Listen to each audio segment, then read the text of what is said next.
Hello, I'm Chad Larsen. And I'm Barry Berg. Welcome to Setting the Standard, Conversations with the Berg Larsen Group, a podcast where we discuss questions that are top of mind for upper bracket home buyers and sellers in the Twin Cities metro. Is time not on your side? Is it ever too late to buy or sell? You know, that's a good question depending upon the time of year. And when we are well into the holidays, as we approach Thanksgiving, Christmas, it's not the ideal time to put your home on the market. In fact, we would strongly discourage that unless you were suddenly transferred and had a reason to leave. If, on the other hand, you're a buyer, there are great properties out there. And that's true every year. So it really is more a function, we say this all the time, but it's really more a function of where you are in the process. It's a better time if it's late in the year to be a buyer than to bring your home to the market. But it's all relative because it's also a great time to start preparation. We keep coming back to saying it depends, now is the time, and what we really mean by that is it's all about you. And your particular stage, where you are at the moment, and how you're feeling, what your goals are, what your needs are, those are what we're responding to. And so if it's around that time, then there's always something to talk about, there's always something to do, and there's always something to prepare for. So truly, it just varies. And these are different kinds of conversations, whether they're with buyers or with sellers. Really, for buyers, there's never a bad time to be in the market. Nope. If it's the right time for you and there's good product out there, that's a good time. But for sellers, what we're so sensitive to is that it usually takes most sellers longer than they think it's going to take to get their properties ready.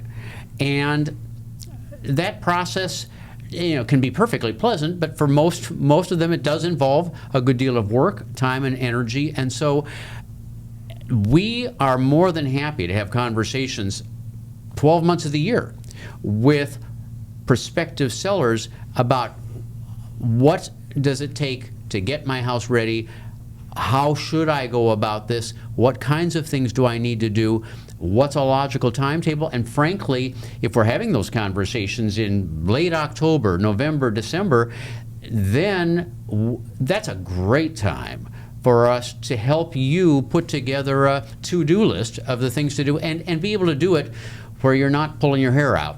And you can do so on a reasonably comfortable timetable.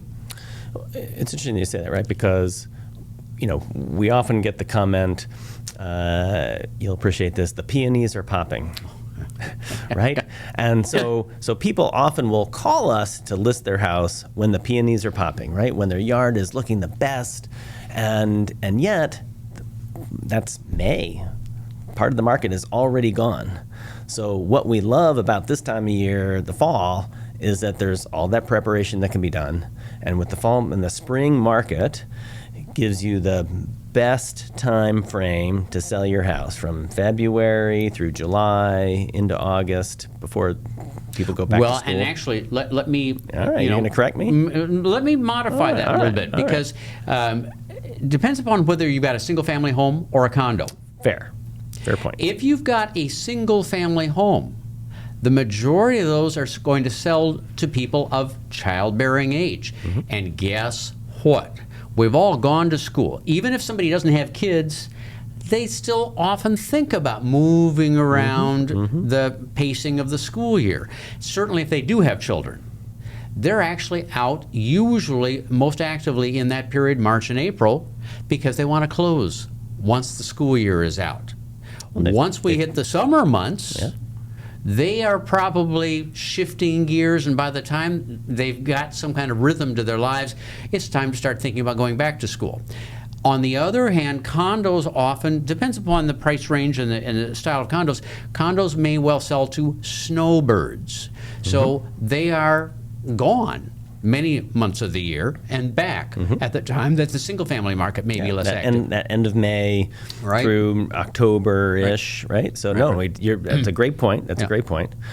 But I think where one of the area that I was headed was to say that in that kickoff to the spring market in February, right, that the more specific your home is, the more special, the higher the value, anything that can limit the number of buyers that might be interested in your home, then being on a little earlier gives you the opportunity to be in front of the most number of buyers, right? Everybody, they make their New Year's resolution, if you make one, and you might make one to buy a house this year. And so after you've paid off the credit card bills in January or February, then it's like, okay, let's go out and look. No more excuses. Right. And so being ready in that beginning time frame, whether quietly available, whether coming soon, whether actively on the market, gives you that best butt starting now. I'm still giving you some other qualifiers that I think they're important.